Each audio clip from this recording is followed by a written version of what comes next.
नमस्कार विद्यार्थी मित्रांनो, आपल्या सर्वांचं माय क्रिएटिव्ह एज्युकेशन या यूट्यूब चॅनल मध्ये स्वागत आहे। विद्यार्थी मित्रांनो, आपण मागील व्हिडिओच्या माध्यमातून पार्ट्स ऑफ स्पीच मधील म्हणजेच शब्दांच्या जाती यातील चौथा प्रकार आपण समजून घेतला। वर्ब म्हणजेच याचा मराठीमध्ये अर्थ होत असतो क्रियापद। क्रियापद म्हणजेच काय की त्या वाक्यामध्ये असा एखादा शब्द आलेला असतो की तो शब्द त्या वाक्यातील क्रिया, कृती किंवा स्थिती वर्णन करून जात असतो। थोडक्यात काय तर वाक्याचा अर्थ पूर्ण करण्यासाठी आपल्याला क्रियापदाची आवश्यकता असते। मग ही माहिती आपण सविस्तर समजून घेतली। वेगवेगळ्या उदाहरणाच्या माध्यमातून आपण वर्ब म्हणजेच क्रियापद या संदर्भात आपण ती माहिती समजून घेतलेली आहे। पुढील जो काही आपला टॉपिक आहे किंवा पुढील जो आपला प्रकार आहे त्या प्रकाराचं नाव आहे ऍडव्हर्ब। ऍडव्हर्ब म्हणजेच काय? वर्ब आणि ऍडव्हर्ब। वर्ब म्हणजेच क्रियापद आणि ऍडव्हर्ब म्हणजेच क्रियाविशेषण। ऍडव्हर्ब म्हणजेच काय? क्रियाविशेषण।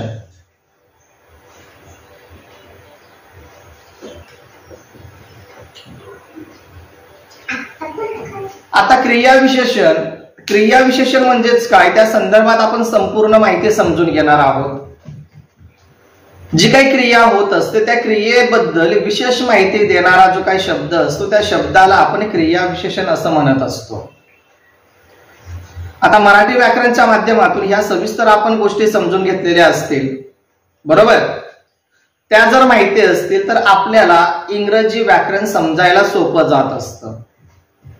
कसं सोपं जात असतं तर ज्या काही क्रिया होत असतात त्या क्रियेसाठी कोणकोणते शब्द वापरले जातात, मग मराठी असेल किंवा इंग्लिश असेल। इंग्लिश मध्ये जर आपल्याला समजून घ्यायचं असेल तर आपल्याला ते शब्द संपत्ती वाढवणं गरजेचं आहे। वेगवेगळ्या ज्या काही क्रिया होत असतात, आता क्रिया म्हणजेच कोणत्या? ईट, राईट, लिसन, स्पीक, वॉक, रन, जम्प, अशा वेगवेगळ्या ज्या काही क्रिया आहेत त्या क्रिया संदर्भात जे शब्द असतात ते शब्द आपल्याला माहिती असावे। आय राईट अ लेटर, मी पत्र लिहितोय। आय राईट हा जो काही शब्द आहे तो शब्द क्रियादर्शक शब्द आहे, बरोबर?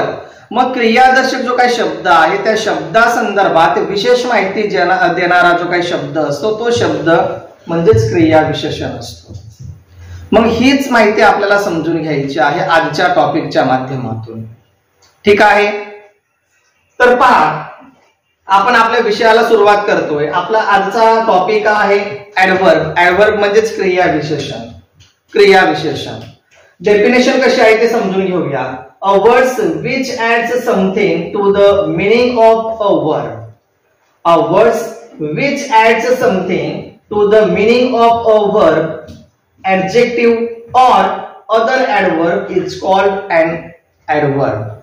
A words which adds something to the meaning of a verb, adjective or other adverb is called an adverb. म्हणजेच काय तर क्रियेबद्दल किंवा विशेषणाबद्दल किंवा दुसऱ्या विशेषणाबद्दल किंवा दुसऱ्या क्रिया विशेषणाबद्दल अधिक माहिती सांगणारा जो काही शब्द असतो त्या शब्दास आपण क्रियाविशेषण असं म्हणत असतो। आता समजा एखादा वाक्य दिलेला असेल, त्या वाक्यामध्ये एखादी क्रिया घडत असेल, ती क्रिया कोणत्या प्रकारे घडत आहे त्या क्रियेबद्दल विशेष माहिती सांगणारा जो शब्द असतो तो शब्द म्हणजेच आपण त्या शब्दाला ऍडव्हर्ब आणि मराठीमध्ये क्रियाविशेषण असं म्हणत असतो।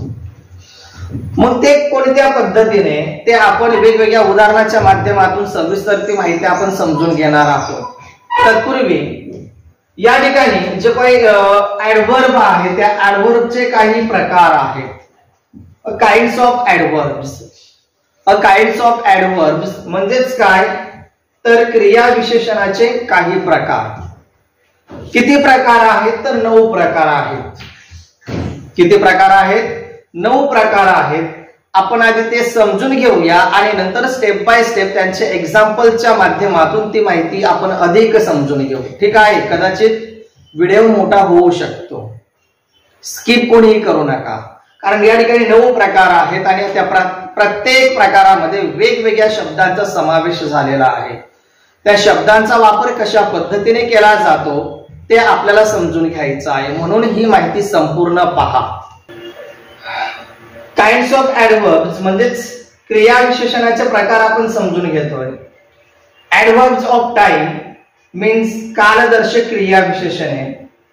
ऍडव्हर्ब्स ऑफ प्लेस स्थलदर्शक क्रिया विशेषणे. पहा या ठिकाणी टाइम म्हणजेच कालदर्शक, प्लेस म्हणजे स्थलदर्शक, बरोबर. नेक्स्ट ऍडव्हर्ब्स ऑफ मॅनर रीतिवाचक क्रिया विशेषण. ऍडव्हर्ब्स ऑफ डिग्री और क्वांटिटी. ऍडव्हर्ब्स ऑफ डिग्री और क्वांटिटी परिणामवाचक क्रिया विशेषण. Next adverb of frequency. Adverbs of frequency पुनरावृत्ती क्रिया विशेषण. Adverbs of assertion. Adverbs of assertion means ठाम मत प्रतिपादन दर्शक क्रिया विशेषण. ठाम मत प्रतिपादन दर्शक क्रिया विशेषण. 7th interrogative ऍडव्हर्ब्स. इंटरोगेटिव्ह ऍडव्हर्ब्स म्हणजे प्रश्नार्थक सर्वनामे. Next relative adverbs. Relative adverbs means संबंधदर्शक क्रिया विशेषणे. And last adverbs of duration. Adverbs of duration means काल मर्यादा दर्शक क्रिया विशेषण. असे एकूण क्रिया विशेषणाचे एकूण 9 प्रकार आहेत. किती प्रकार आहेत? 9 प्रकार आहेत. या 9 प्रकाराची आपल्याला स्टेप बाय स्टेप माहिती समजून घ्यायची आहे. एक एक 2-2 उदाहरणांच्या माध्यमातून ते आपण क्लिअर करणार आहोत. पण तत्पूर्वी आपण क्रिया विशेषण म्हणजेच काय, त्याचे काय सर्व प्रकार आहेत, या सर्व प्रकारासंदर्भात एकत्रित आपण काही उदाहरण समजून घेणार आहोत आणि नंतर मग आपण स्टेप बाय स्टेप जी काही माहिती असेल ती आपण समजून घेऊया. ठीक आहे. या ठिकाणी काही एक्झाम्पल्स लिहिलेले आहेत. पहा. पहिला पहा, Harsh walk fast. Harsh walk fast.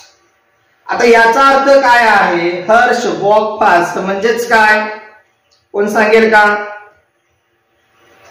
Harsh walk fast, Harsh वेगाने चालला. हर्ष वॉक, समजा आपण एवढं म्हटलं हर्ष वॉक, या वाक्यामध्ये क्रिया कोणती झालेली आहे? तर चालण्याची झालेली आहे, बरोबर. कर्ता कोण आहे? तर कर्ता हा आहे. क्रिया कोणती झालेली आहे? तर चालण्याची झालेली. हर्ष हा कर्ता आहे, चालण्याची क्रिया झालेली आहे. कशी झालेली आहे? तर त्या संदर्भात जो शब्द माहिती देत असतो त्या शब्दाला आपण ऍडव्हर्ब म्हणत असतो. आता या ठिकाणी शब्द आहे फास्ट. फास्ट म्हणजेच कसा? तर वेगाने, जोरात, स्पीडने. हर्ष वॉक फास्ट, हर्ष वेगाने चालला. म्हणजेच या वाक्यातील फास्ट हा जो काही शब्द आहे तो शब्द ह्या क्रियेबद्दल, कोणत्या क्रियेबद्दल? क्रिया कोणती झाली? चालण्याची क्रिया झाली. क्रिया कोणती झाली? चालण्याची क्रिया झाली. म्हणजेच हा शब्द काय आहे? तर वर्ब आहे आणि हा शब्द काय आहे? तर ऍडव्हर्ब आहे आणि हे काय आहे? तर सब्जेक्ट आहे. Subject, verb, adverb. पहा, कर्त्याने कोणती क्रिया केलेली आहे? चालण्याची क्रिया केलेली आहे. कशी केलेली आहे? तर फास्ट केलेली आहे. हर्ष वेगाने चालला. थोडक्यात आपल्याला समजून काय घ्यायचं आहे? तर जी क्रिया झालेली आहे ती क्रिया कोणत्या पद्धतीने झालेली आहे ते आपल्याला समजून घ्यायचं आहे. आणि अशा वाक्यामध्ये जर समजा असा एखादा शब्द वापरला असेल तर त्या शब्दाला आपण ऍडव्हर्ब असे म्हणत असतो. पुढचा पहा, you have to work hard. You have to work hard. You have to work hard म्हणजेच काय? आता या ठिकाणी पहा, यू हॅव टू वर्क, तुला काम करावं लागेल. यू हॅव टू वर्क, तुला किंवा तुम्हाला काम करावं लागेल. तुला काम करावं लागेल. कसं करावं लागेल? तर हार्ड. हार्ड म्हणजेच काय? की खूप मेहनत घ्यावी लागेल, खूप काम करावं लागेल. म्हणजे तुला जे काही काम करायचं आहे ते काम कोणत्या पद्धतीने करायचं आहे, तर खूप करायचं आहे, तुला मेहनत करायची आहे, तुला परिश्रम घ्यायचे आहे, वर्क हार्ड, जे काही काम करायचं आहे. कोणती क्रिया आहे या ठिकाणी, तर काम करण्याची क्रिया आहे. बरोबर. कशी, तर हार्ड, खूप मेहनत घ्यावी लागेल. म्हणजेच हार्ड हा शब्द जो काय आहे तो या ठिकाणी या क्रियेबद्दल, कामाबद्दल हार्ड हा शब्द आपल्याला विशेष माहिती देतोय. कोणती माहिती देतोय, विशेष माहिती देतोय. ठीक आहे. पुढचं पहा, I have come very late. I have come very late म्हणजेच काय की या ठिकाणी क्रिया कोणती झालेली आहे, पहा या ठिकाणी कोणती क्रिया झाली, I have come late. For example, I have come late की मी उशिरा आलो,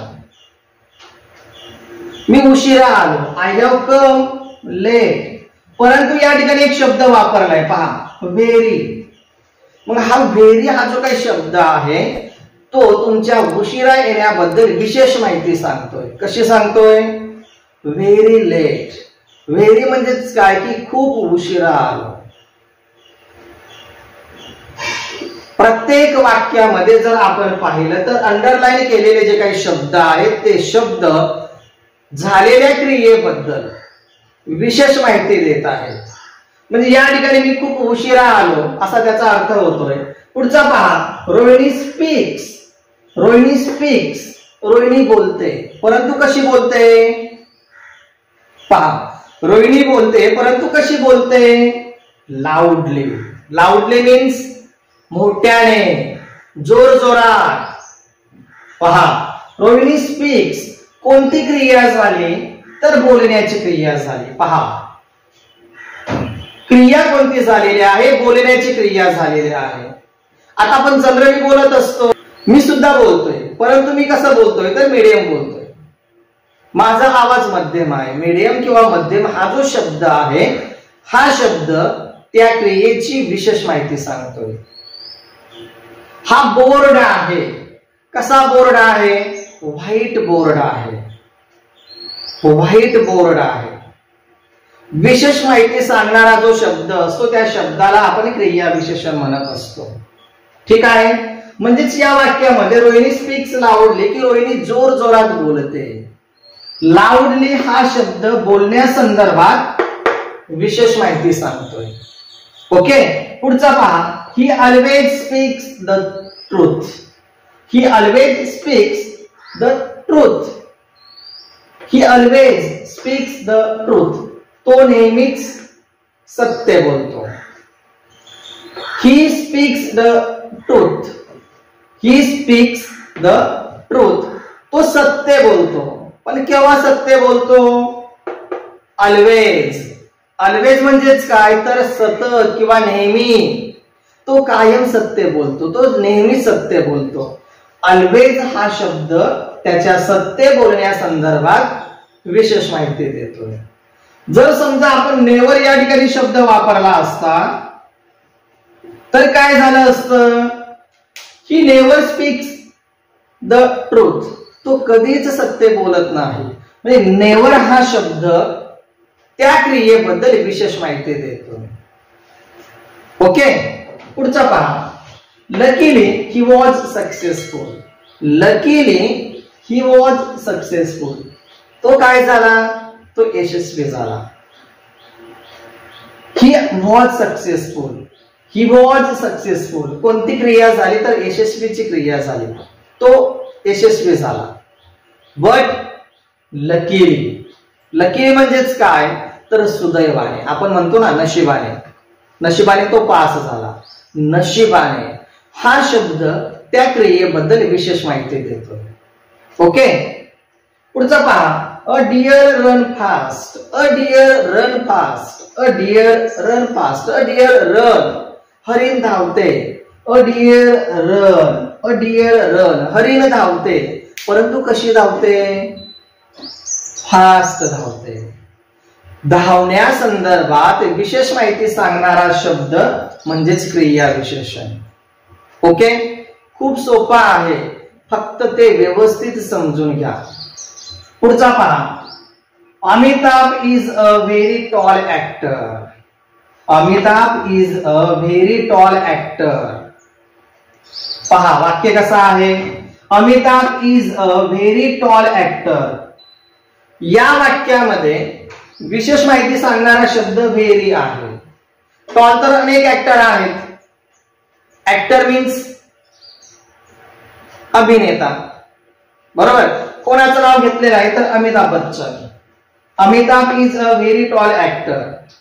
म्हणजेच थोडक्यात काय की उंच तर अनेक ऍक्टर आहेत, परंतु अमिताभ बच्चन हे सर्वात उंच ऍक्टर आहेत, खूप उंच ऍक्टर आहेत. पहा अभिनेते आहेत. अमिताभ बच्चन हे खूप उंच अभिनेते आहेत, उंच अभिनेते आहेत.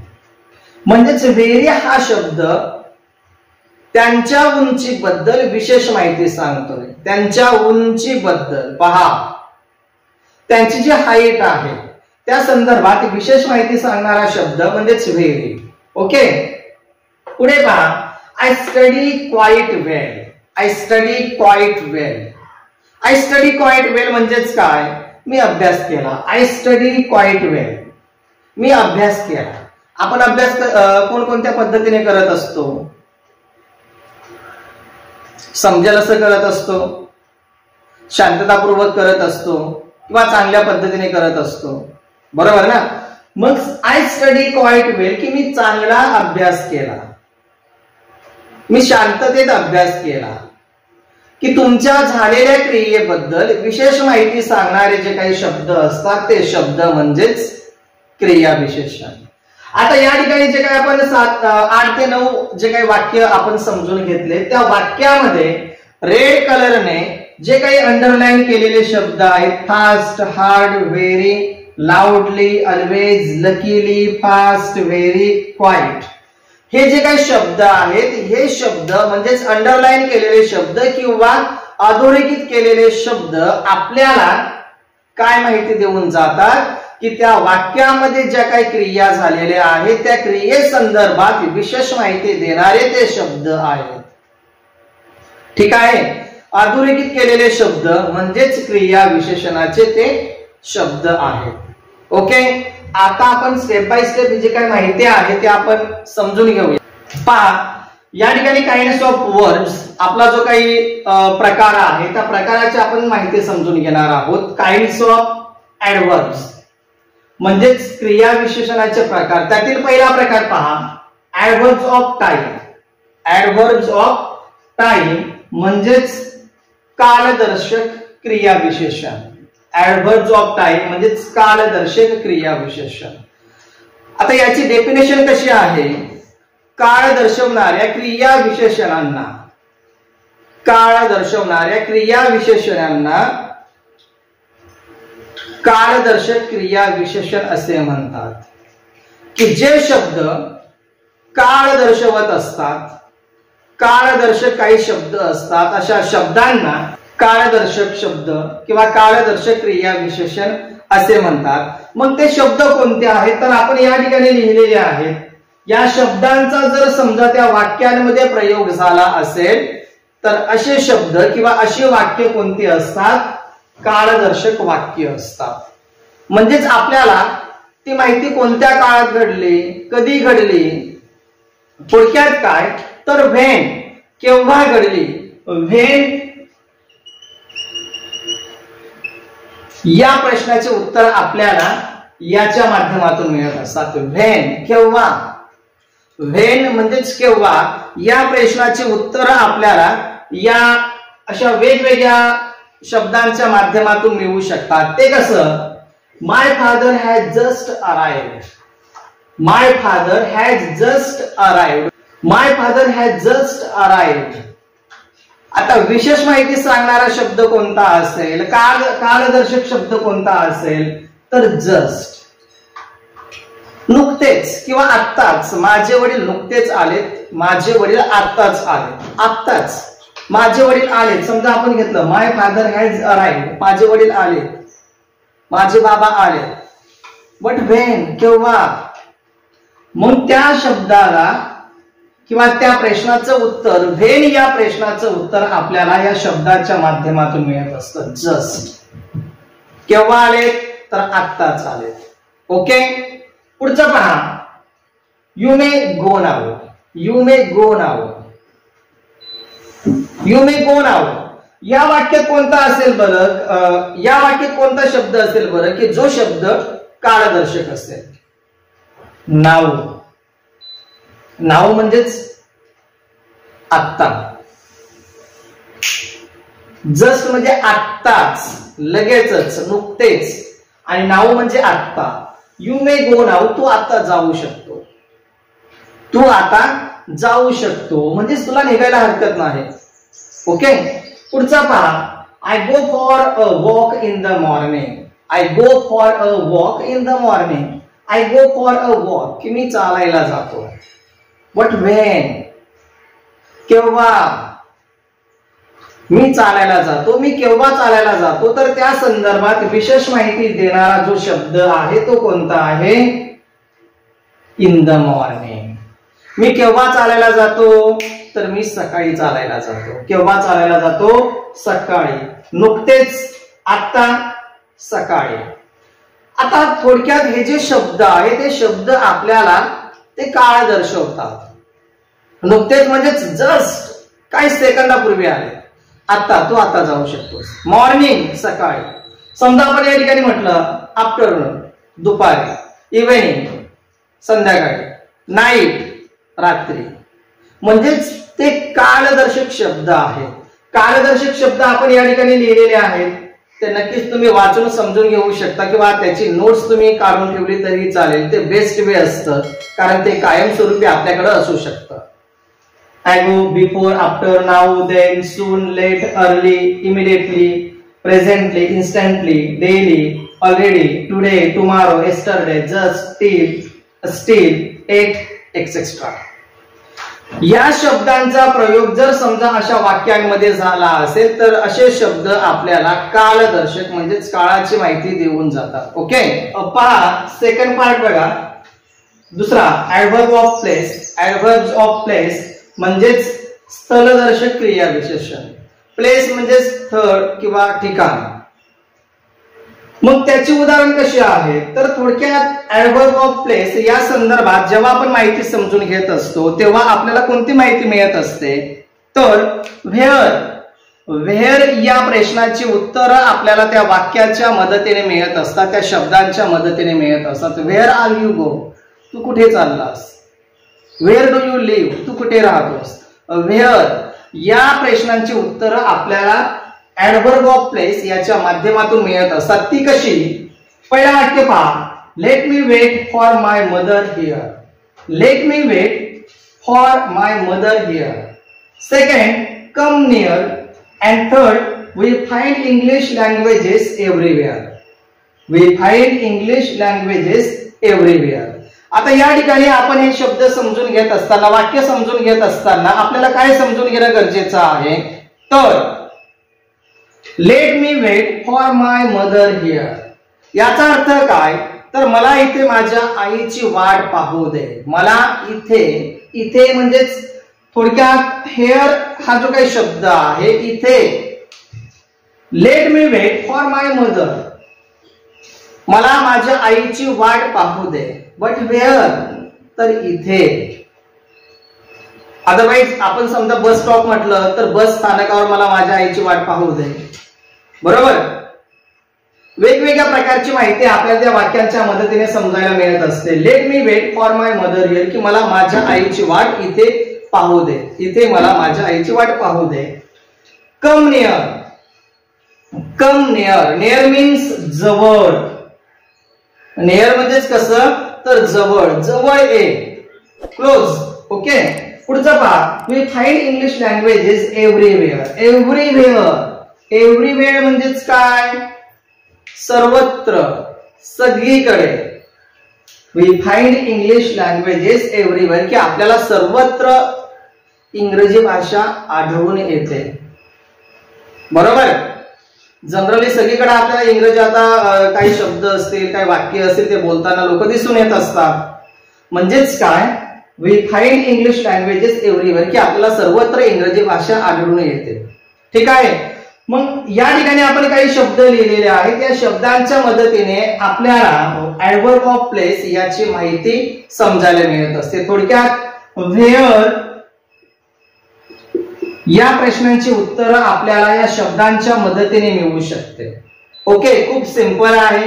फक्त आपल्याला ती माहिती असणं अपेक्षित आहे. जर आपण ती माहिती समजून घेतली तर नक्कीच आपण अशा सर्व प्रकारची वाक्य सहज ओळखू शकतो किंवा तयार करू शकतो. ओके, पुढचा आपण भाग समजून घेऊया. तिसरा प्रकार आहे ऍडव्हर्ब्स ऑफ मॅनर. याच्या माध्यमातून आपल्याला काय समजायला मिळतं तर क्रिया कशी घडली, थोडक्यात त्या संदर्भात जे शब्द वर्णन करत असतात त्या शब्दांना ऍडव्हर्ब ऑफ मॅनर म्हणजेच रीतिवाचक क्रिया विशेषण असे म्हणतात. रीतिवाचक, कोणत्या पद्धतीने क्रिया घडली, कशी क्रिया घडली. फॉर एक्झाम्पल पहा. He spoke English fluently. He spoke English fluently, की तो इंग्रजी कसा बोलतो तर फ्लुएंटली. फ्लुएंटली म्हणजेच कसा, अस्खलित.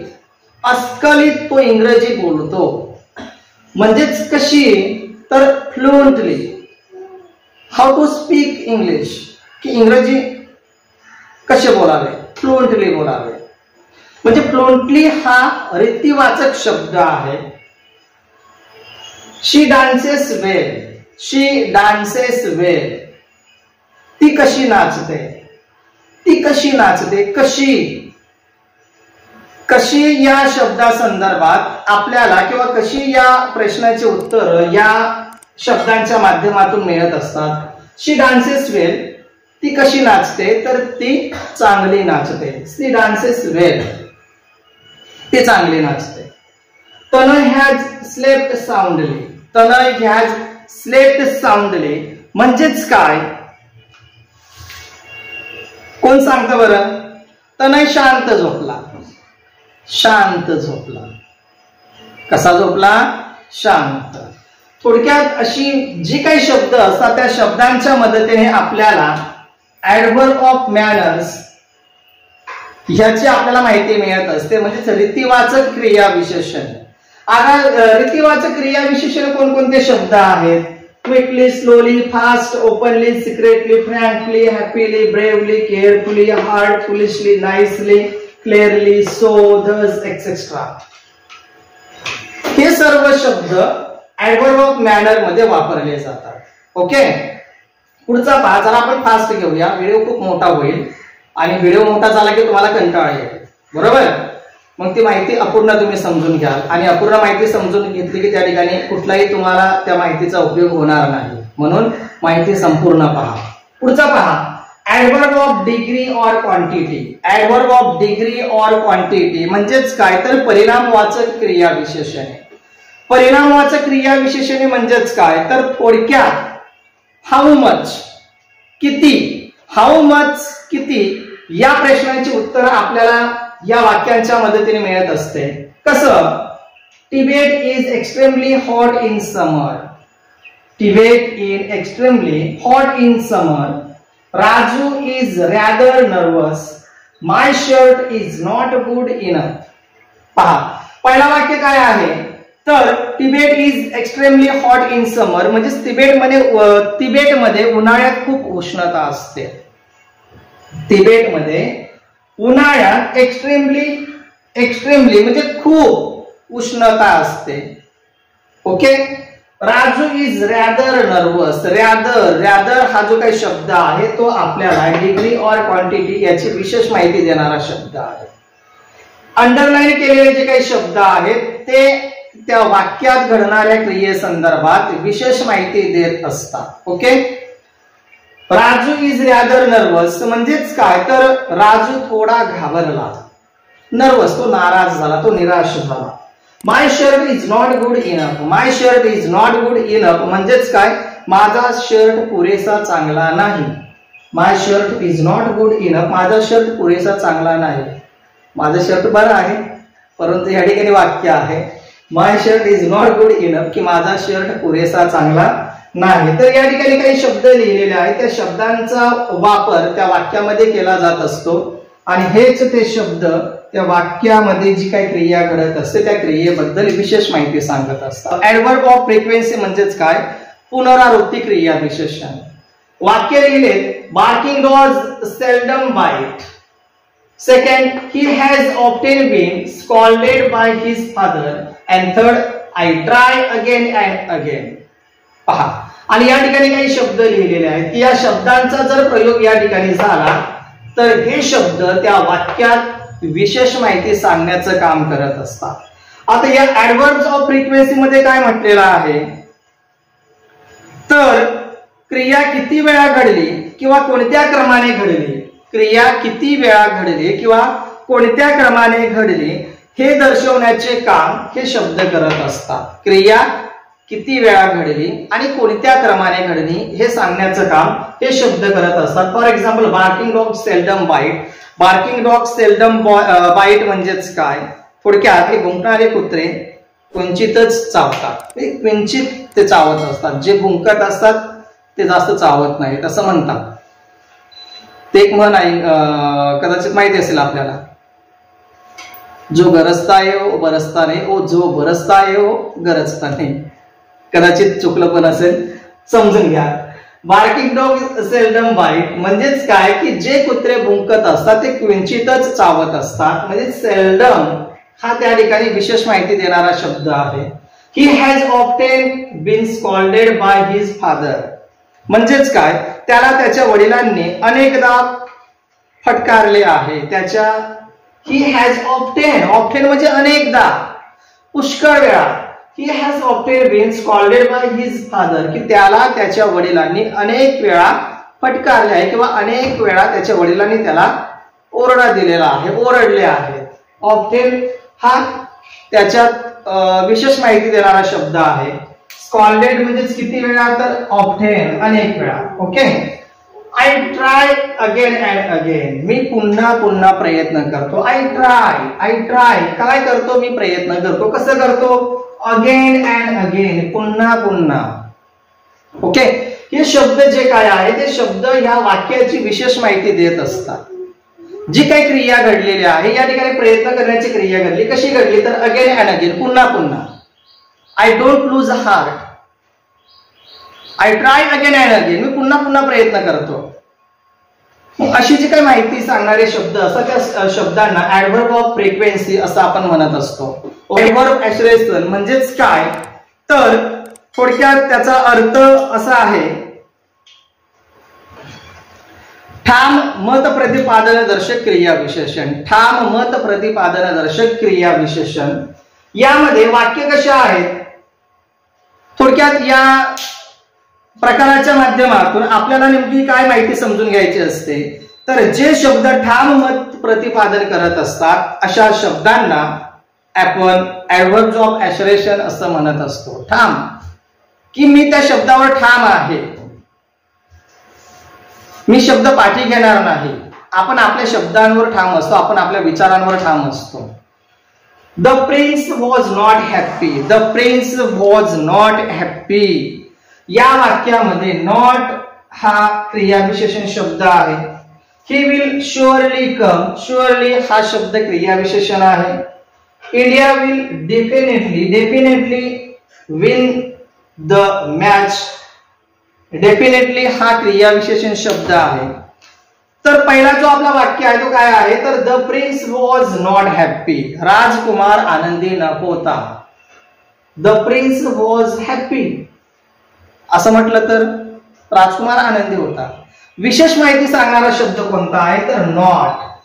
The prince was not happy. राजकुमार आनंदी न होता. He was surely come. He was surely come. तो नक्कीच येईल.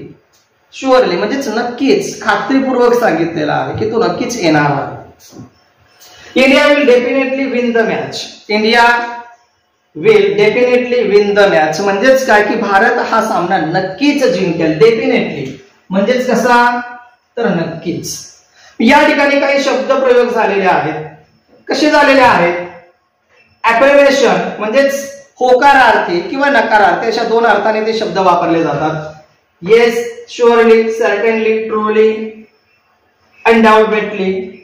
आणि नेगेशन्स नो, नॉट, नेव्हर, नाय, नॉट ऍट ऑल अशा शब्दांचा प्रयोग या वाक्यांमध्ये केला जात असतो आणि त्याच्या माध्यमातून आपल्याला ती माहिती समजायला मिळत असते. ओके, पुढचा आपण समजून घेऊया लगेचच. प्रकार 7वा पहा, इंटरोगेटिव्ह ऍडव्हर्ब्स. इंटरोगेटिव्ह ऍडव्हर्ब म्हणजेच काय तर प्रश्नार्थक क्रियाविशेषण. प्रश्नार्थक क्रियाविशेषण या क्रियाविशेषणाचा वाक्यामध्ये कोणत्या पद्धतीने वापर केला जातो ते आपण समजून घेतोय. पहा, या ठिकाणी आपण 3 वाक्य लिहिलेले आहेत. तर त्या 3 वाक्यामध्ये त्या शब्दांचा कोणत्या ठिकाणी आणि कशा पद्धतीने वापर झालेला आहे ते आपण समजून घेऊया. Why are you sad. Why are you sad पहिला वाक्य. दुसरा पहा, where do you see him. Where do you see him. तर how are you. How are you अशी 3 वाक्य आहेत. बरोबर, त्यातला पहिला जो आपला वाक्य आहे तो वाक्य कसा आहे तर why are you sad. Why are you sad म्हणजेच काय की तू उदास का आहेस किंवा तू नाराज का आहेस. व्हाय. या प्रकारच्या प्रकारामध्ये थोडक्यात व्हाय, वेअर आणि how. Why, where and how या प्रश्नांची उत्तरे आपल्याला या वाक्यांच्या मदतीने मिळत असतात. व्हाय, पहा, व्हाय आर यू सॅड की तू उदास का आहेस, तू नाराज का आहेस, त्याचं उत्तर आपल्याला या वाक्यातून मिळतोय. Why. Where do you see him. Where do you see him म्हणजेच काय की तू त्याला कुठे पाहतोस. तू त्याला कुठे पाहतोस. Where do you see him तू त्याला कुठे पाहतोस. व्हेअर हा शब्द इंटरोगेटिव्ह ऍडव्हर्ब झाला. तिसरा पहा, how are you. How are you. How हा जो शब्द आहे तो इंटरोगेटिव्ह ऍडव्हर्ब आहे. म्हणजेच काय की तू कसा आहेस. पहा, हाऊ आर यू तू कसा आहेस. थोडक्यात काय की आपल्याला या प्रकाराच्या माध्यमातून प्रश्न विचारण्यासाठी वापरले जाणारे जे काही शब्द असतात त्या शब्दांना इंटरोगेटिव्ह ऍडव्हर्ब असे म्हणतात. त्या शब्दांचा ह्या पद्धतीने वापर केला जात असतो. आता ते शब्द कोणते आहेत तर 3 आहेत. व्हाय, वेअर अँड हाऊ या शब्दांचा वापर कसा झालेला आहे ते आपण समजून घेतलं. पुढचा प्रकार पहा, रिलेटिव्ह ऍडव्हर्ब्स. रिलेटिव्ह ऍडव्हर्ब म्हणजेच काय तर थोडक्यात संबंधदर्शक क्रियाविशेषण. संबंधदर्शक क्रियाविशेषण याच्या माध्यमातून आपल्याला काय समजून घ्यायचं आहे तर जे काही वाक्य असतील त्या वाक्यामध्ये कोणती माहिती आपल्याला मिळते आणि कोणते शब्द वापरले जातात. तर शब्द वापरले जातात ते म्हणजे where, why and when. Where, why, where हे 3 शब्द वापरून आपल्याला कोणते संबंध या ठिकाणी तयार होत असतात किंवा संबंधदर्शक शब्द कोणते त्या संदर्भात आपल्याला ती माहिती सविस्तर समजायला मिळत असते. ती कशा पद्धतीने तर पहा, I know the place where Sachin was born. I know the place where Sachin was born. की मला माहिती आहे सचिनचा जन्म कोठे झाला. I know the place where Sachin was born. सचिनचा जन्म कुठे झाला हे मला माहिती आहे. म्हणजेच काय की कुठे. Where सचिनचा जन्म कुठे झाला या शब्दाच्या माध्यमातून आपल्याला त्या प्रश्नांची उत्तरे मिळतात.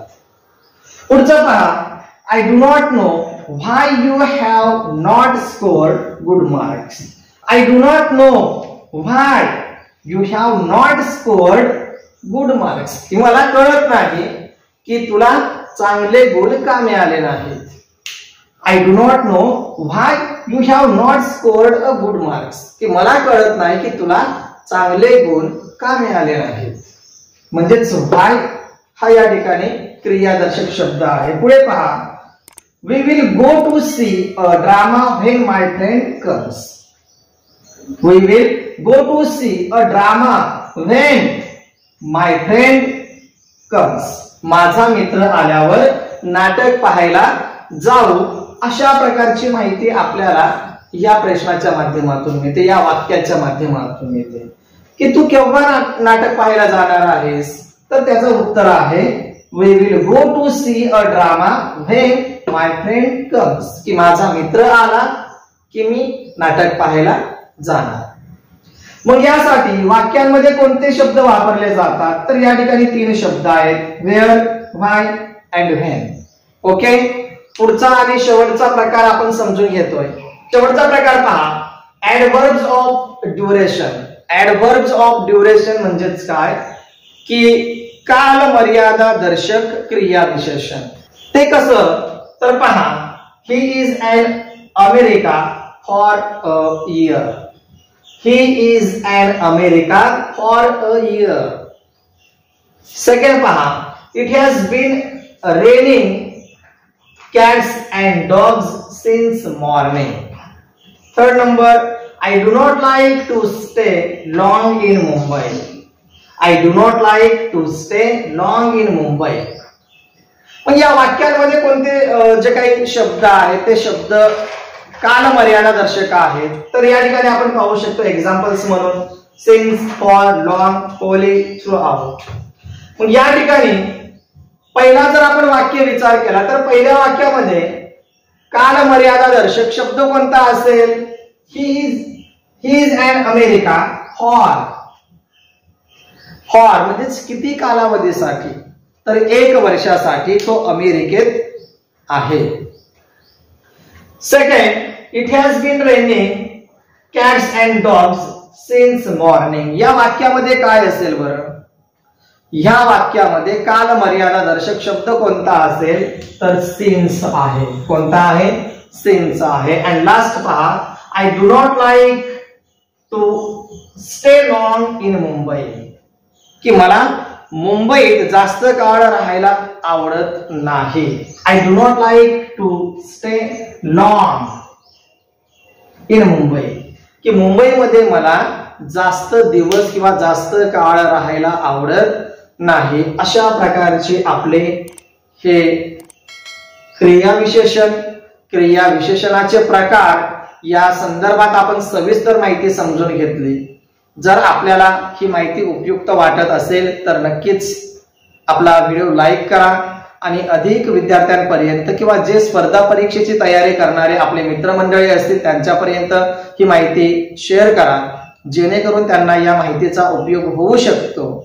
आणि जर आपण कोणी नवीन असाल तर चॅनल लवकरात लवकर सबस्क्राईब करा, बेल आयकॉन प्रेस करा, जेणेकरून आपल्याला आपल्या चॅनलच्या माध्यमातून व्हिडिओ अपलोड केल्याबरोबर लगेच त्याची नोटिफिकेशन मिळू शकेल आणि अशी आपल्याला उपयुक्त माहिती समजायला मिळू शकेल. ठीक आहे, लवकरच भेटूया आपण पुढील व्हिडिओच्या माध्यमाने. तोपर्यंत टेक केअर, बाय बाय.